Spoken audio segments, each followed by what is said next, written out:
After seeing the latest Godzilla and Kong movie trailer the other day, Godzilla Kong: The New Empire, I was inspired to do another Godzilla based video on the channel.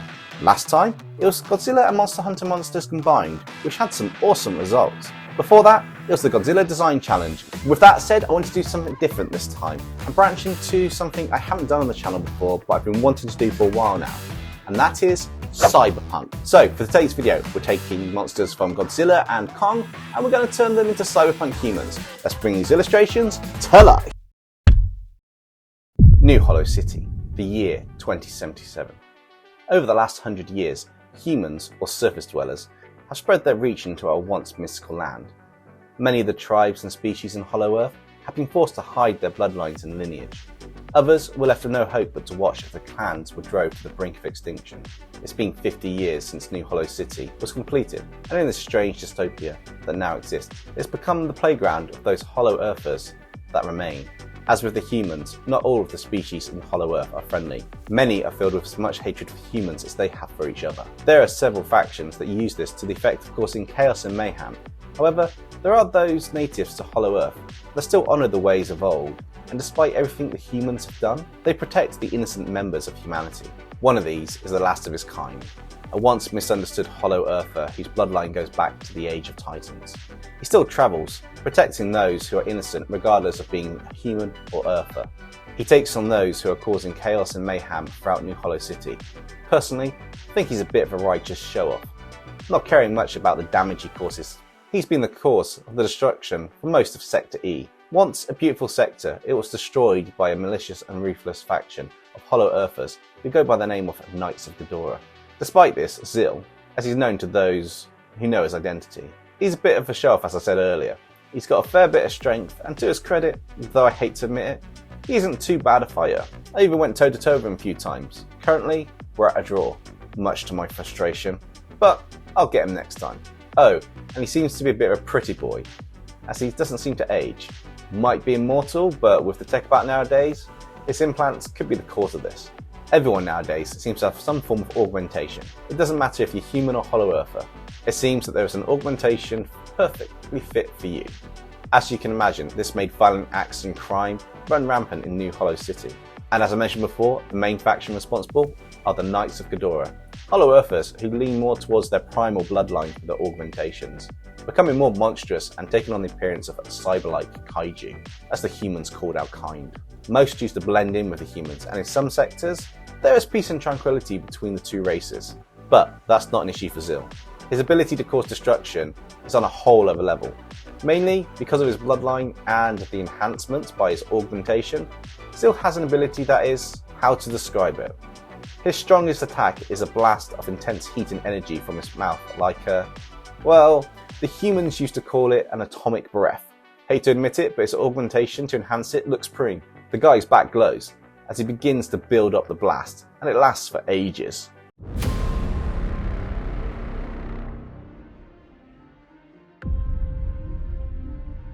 Mothra is one of the few people to get on with Zil.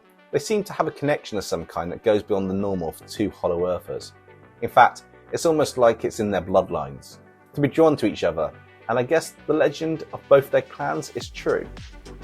It's said that back when their clans were in their primal forms, the ancestors of Zil and Mothra did not always see eye to eye, but they protected humanity from the threats of other primal Hollow Earthers. Some of the humans saw these two as protectors of humanity and Earth, others not so much.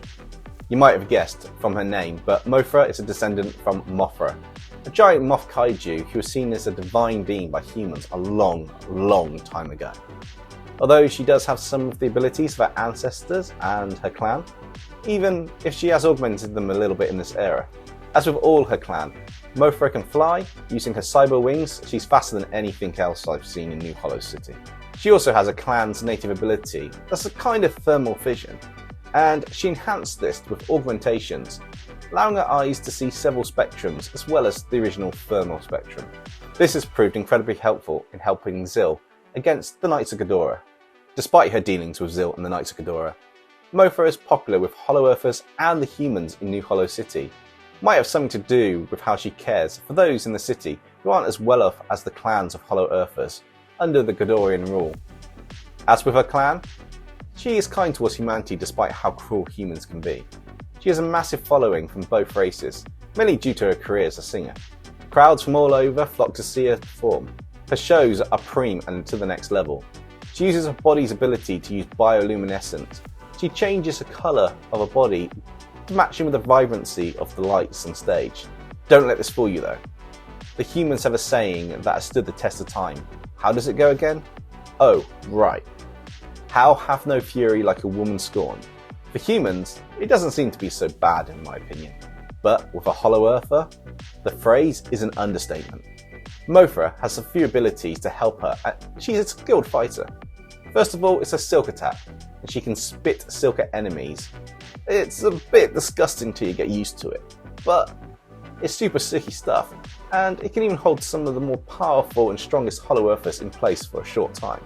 She has one real killer move, and that's a stinger attack. Her augmented claws on one of her arms form together into a large stinger, which appears to be able to pierce anything, and even paralyze her enemies with a unique form of venom she injects. Thankfully, she only uses the stinger as a result on stronger enemies. When she pairs up with Zil, it seems that this duo are more than capable enough of fighting the riffraff from the Knights of Ghidorah, but the elites of the group are a little bit more troublesome. Oh, before I forget, there's a bit of rumour going around, and I think it's just someone trying to make Zil and Mothra sound more heroic and legendary. The rumour is, Zil doesn't age, he's basically immortal, and so is Mothra. Mothra's immortality is rumoured from ancient times that her clan can lay an egg that hatches and has her memories making her immortal as long as the egg exists.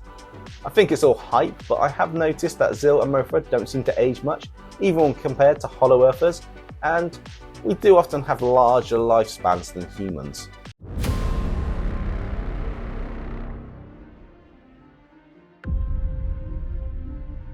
You might be wondering who I am.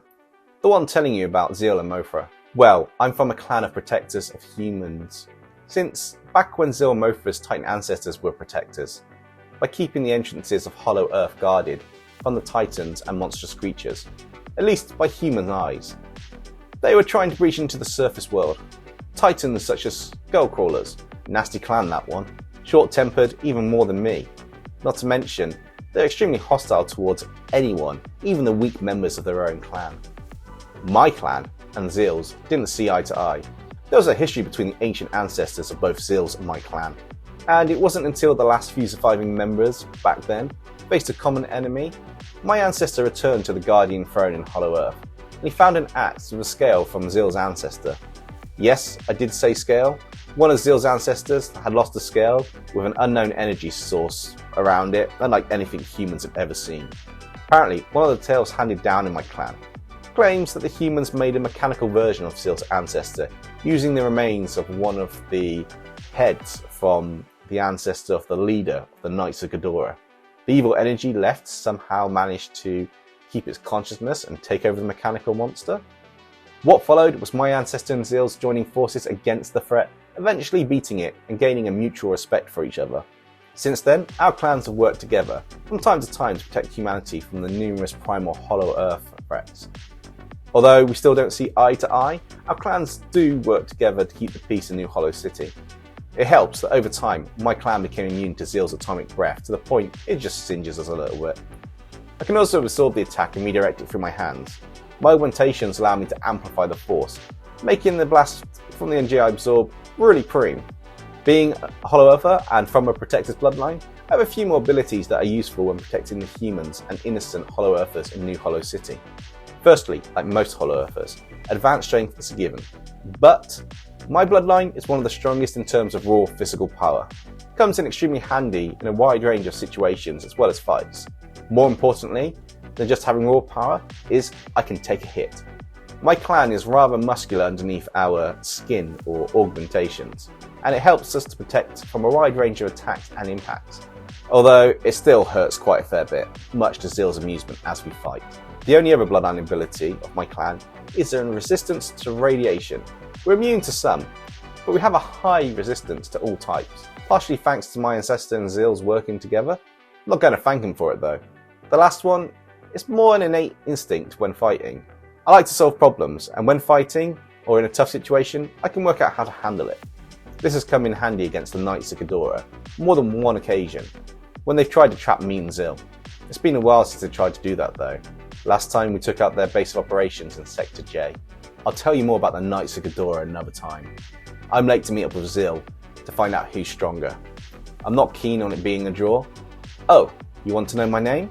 As with the strongest members of my clan, we all share the same name. You can call me Kong.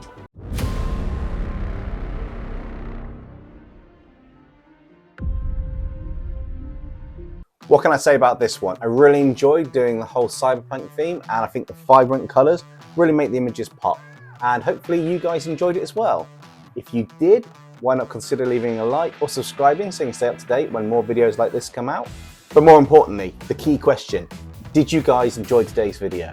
If you did, let me know in the comments below, and if you want to see a part 2, let me know some other Godzilla monsters you might want to see that we could turn into cyberpunk variants. To see more Godzilla content from the channel,